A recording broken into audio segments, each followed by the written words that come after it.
How the fitting process has changed throughout my whole career is quite remarkable. We used to have to put a shaft in a club with epoxy glue. And I used to do that as assistant. And then once you put the epoxy glue in there, you had a little cord and you wrapped it around and you tied it in a knot on top of that. And then you were scared that in spite of all that preparation, that the head might come off, which we invariably saw when we played golf, a head flying off the club, quite a common occurrence. So what we used to do then is have a little pin. We'd drill a thin hole through the shaft, right through the other side. We put a little pin in there, and then we'd rub the pin there and rub the pin there to make absolutely certain it doesn't come off. Now, once that was in there, you couldn't change it. Now, yeah, you got that little device, change it any way you like. It's actually,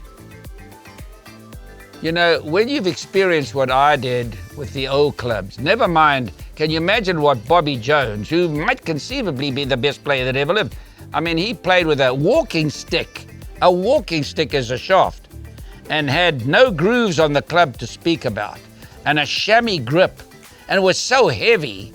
And at St Andrews in 1927, he shot 285, which is maybe one of the great scores of all time. But the difference in the grips, you just slip a grip on now. You had to actually wrap the grip, you had to put an underlisting on, which was very sticky, and then you'd have to wrap that grip around there like this, and then again, you'd put the little tape or the cord around the end so the wrapping wouldn't come loose.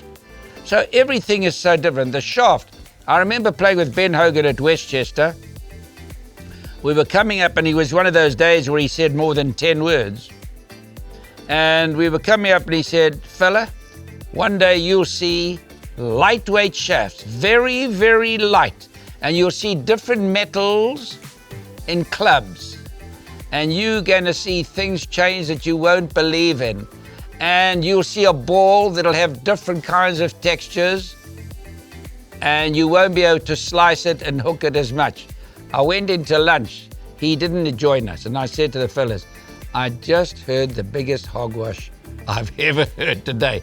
I couldn't visualize what he was visualizing. Of course, at that stage, he was in the golf course business.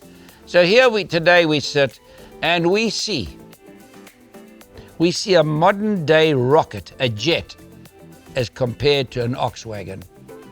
It's only when you've had the experience of playing with wood and playing with a heavy shaft under the conditions that we played, or played golf under the conditions that we played.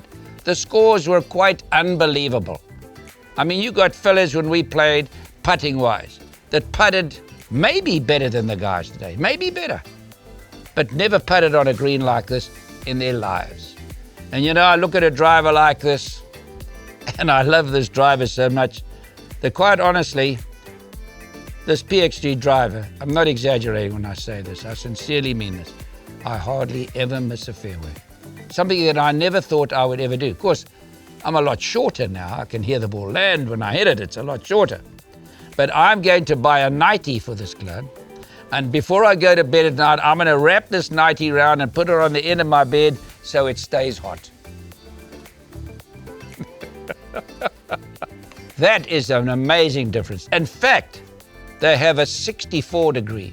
And you watch Phil Mickelson, who is the best in the world at hitting these lofted lob shots. You couldn't do that.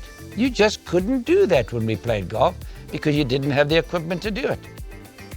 So it's remarkable. It's not only the driver, it's not only the fact that you can mishit it and be on the fairway, it's everything. It's the putters, it's the irons. I mean, the lofts and the lies and the grips and the shafts. I mean, you have a choice of so many shafts today.